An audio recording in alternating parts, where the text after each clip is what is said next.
Praise the Lord. ഹെറ്റ്മെയിൽ എന്ന YouTube ചാനലിലേക്കും Facebook പേജിലേക്കും എല്ലാവർക്കും സ്വാഗതം. ഞാൻ ബെൻസി.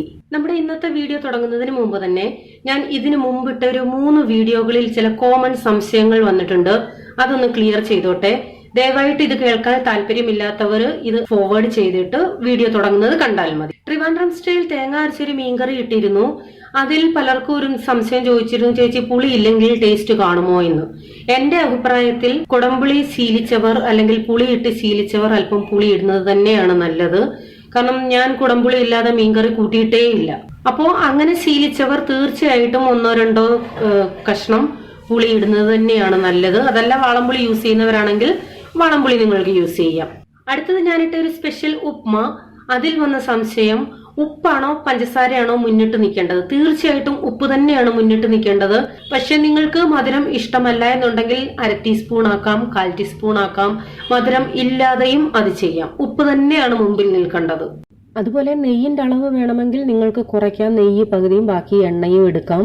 അതുപോലെ സെയിം പാലും. ഞാനിവിടെ 1 ഗ്ലാസ് റവയ്ക്ക് 2 ഗ്ലാസ് പാലാണ് പറഞ്ഞിരിക്കുന്നത്. അന്ന് തന്നെ ഞാൻ പറഞ്ഞിരുന്നു പാലിന്റെ അളവ് നിങ്ങൾക്ക് കുറയ്ക്കാം. ഇപ്പോൾ 1 ഗ്ലാസ് പാല്, 1 ഗ്ലാസ് വെള്ളം, പാല് വേണേ അതിൽ കുറവ്. അതിനനുസരിച്ച് ടേസ്റ്റ് വ്യത്യാസം വരുമെന്ന് മാത്രമേ ഉള്ളൂ. അടുത്തത് എഗ് ഫ്രൈ റൈസിൽ നമുക്ക് ബസ്മതിയിൽ ഏത് റൈസ് വേണമെങ്കിലും എടുക്കാം. ചെറുതോ വലുതോ എങ്ങനെയുള്ള റൈസ് വേണമെങ്കിലും എടുക്കാം. ഒരു കുഴപ്പവുമില്ല.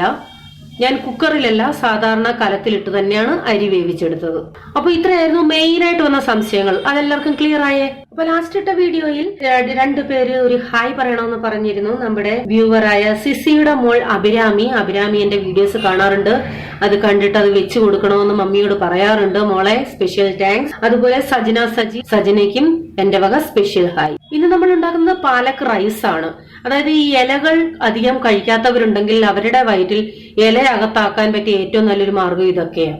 പ്രത്യേകിച്ച് കുട്ടികളൊക്കെ ഇല കഴിക്കാൻ മടിയുള്ളവരാണെങ്കിൽ ഇങ്ങനെ വെച്ചു കൊടുത്താൽ മതി. നല്ല കളർഫുൾ ആയിട്ട് ഇരിക്കുന്നത് കണ്ടുകൊണ്ട് അവർ ഈസി ആയിട്ട് അത് കഴിച്ചോളും.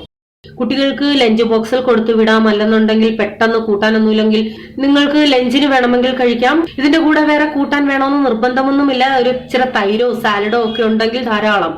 അതല്ല നിങ്ങൾക്ക് സ്പൈസി കറികൾ എന്തെങ്കിലും വേണമെങ്കിൽ അത് ഈ കൂട്ടിയും കഴിക്കാം. ഞാനിവിടെ കുറച്ച് പാലക്ക് നന്നായിട്ട് കഴുകി വൃത്തിയാക്കി വെച്ചിട്ടുണ്ട്. അതിന്റെ ഇല മാത്രം എടുത്താൽ മതി.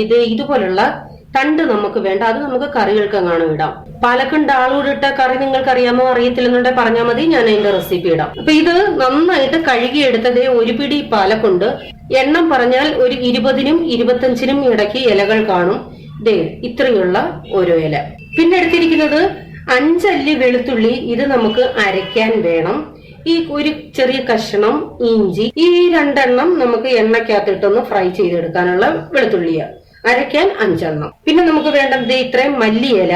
മല്ലിയില ഇഷ്ടമില്ലാത്തവരുണ്ടെങ്കിൽ ഇത് അവോയ്ഡ് ചെയ്തോ. പിന്നെ നമുക്ക് വേണം പച്ചമുളക്. നല്ല എരിയുള്ള പച്ചമുളക്. അതുകൊണ്ട് ഞാൻ 3 എണ്ണേ എടുത്തിട്ടുള്ളൂ. അപ്പൊ എരി അനുസരിച്ച് ചേർക്കാം. ഞാൻ 1 ഗ്ലാസ് അരിയുടെയാ കാണിക്കുന്നത്. അപ്പൊ അതിന്റെ അളവാണ് ഈ കാണിച്ചേക്കുന്നത്. ഇനി നമുക്ക് ഇതെല്ലാം കൂടി മിക്സിയുടെ ജാറിലിട്ടൊന്ന് നന്നായിട്ട് പേസ്റ്റ് പോലെ അരച്ചെടുക്കണം. ചൂട് കട്ടിയുള്ള ഏതെങ്കിലും ഒരു പാത്രം വെച്ചിട്ട് അതിലേക്ക് എണ്ണ ഒഴിക്കാം. ഞാൻ സൺഫ്ലവർ ഒഴിക്കുന്നത് ഒരു 2.5 ടേബിൾ സ്പൂൺ, 2-3. അതിലേക്ക് ഒരു മണത്തിനും ടേസ്റ്റിനും വേണ്ടി 1/2 ടീസ്പൂൺ നെയ്യ്. ഇത് തനി നെയ്യിൽ ഉണ്ടാക്കുന്നവരുമുണ്ട്. നിങ്ങൾക്ക് വേണം എങ്ങനെ ചെയ്യാം. എണ്ണ ചൂടായിട്ട് അതിലേക്ക് ഒരു 1/4 ടീസ്പൂൺ നല്ല ജീരകം, ചെറിയ ജീരകം. അതൊന്ന് പൊട്ടിയ ശേഷം നമ്മൾ മാറ്റി വെച്ചിരുന്ന 2 അല്ലി വെളുത്തുള്ളി ഉണ്ട്. അത് ചെറുതായിട്ട് പൊടിയായിട്ട് അരിഞ്ഞിടുക. ഇനി ഒരു സവോള. ഒത്തിരി ചെറുതായിട്ട് അരിയല്ലേ, ഒത്തിരി അങ്ങ് വയളണ്ട. ഒരു അരപ്പരുവം. ഈ പാലക്ക് ഇങ്ങനെ അരയ്ക്കാതെ അത് ചെറുതായിട്ട് അരിഞ്ഞു ചേർത്തും ഉണ്ടാക്കാറുണ്ട്. അപ്പൊ ഉള്ളി ഇത്രയും വേണ്ട മതി. ഒന്ന് പച്ച കെട്ടു. ഉള്ളി ഇട്ടിട്ടൊരു 2-3 മിനിറ്റ്. ഇനി തീ ഏറ്റവും കുറയ്ക്കുക. എന്നിട്ട് നമ്മൾ അരച്ചു വെച്ചിരിക്കുന്ന പാലക്കിന്റെ അരപ്പ്. ഇത് പാലക്ക് ഓൾറെഡി വെള്ളം ഉള്ളതാ. അതുകൊണ്ട് വെള്ളം അധികം വേണ്ട.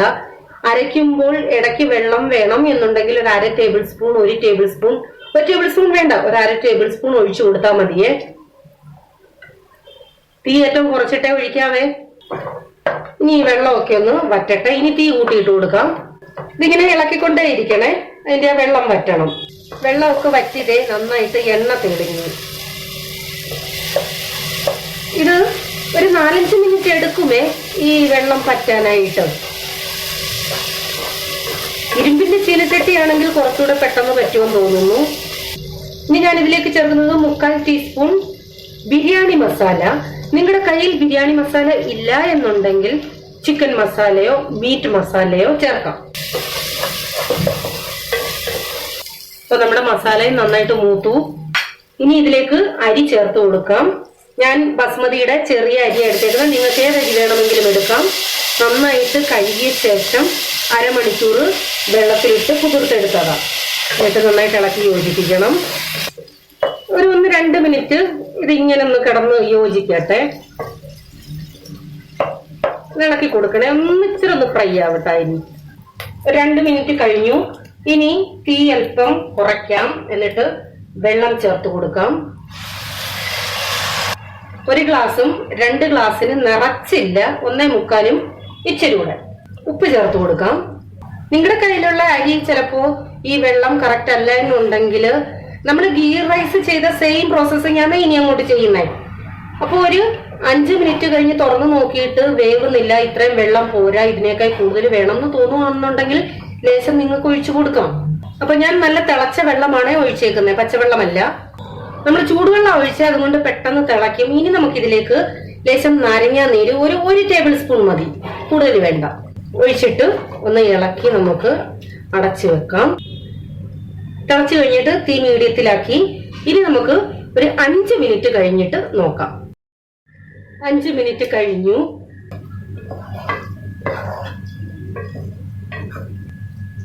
എനിക്കിനി എക്സ്ട്രാ വെള്ളത്തിന്റെ ആവശ്യമൊന്നുമില്ല. ഈ വെള്ളത്തിൽ തന്നെ കിടന്ന് വെന്താൽ മതി. വീണ്ടും അടച്ചു വെക്കാം. നമ്മൾ രണ്ടാമത് അടച്ചു വെച്ചിട്ട് 5 മിനിറ്റ് കഴിഞ്ഞു. വെള്ളമൊക്കെ നന്നായിട്ട് വറ്റിയിട്ടുണ്ട്. ഒന്ന് ഇളക്കിയിട്ട് ലേശം കൂടെ ഒരു വാട്ടർ കണ്ടന്റ് ഉണ്ട്. ഞാൻ ഏറ്റവും ചെറു തീയിലാണ് അടച്ചിട്ടേക്കുന്നത്. ഇപ്പോൾ ചെറിയ തീയിൽ അടച്ചിട്ടിട്ട് ഒരു 2 മിനിറ്റ് കഴിഞ്ഞ് ഇവിടെ റൈസ് കറക്റ്റ് ആയിട്ടുണ്ട്. അപ്പൊ മൊത്തം എനിക്ക് 12 മിനിറ്റ് ഇത് ഈ പരുവം. അപ്പൊ ഇനി നമുക്ക് ഓഫ് ചെയ്യാം.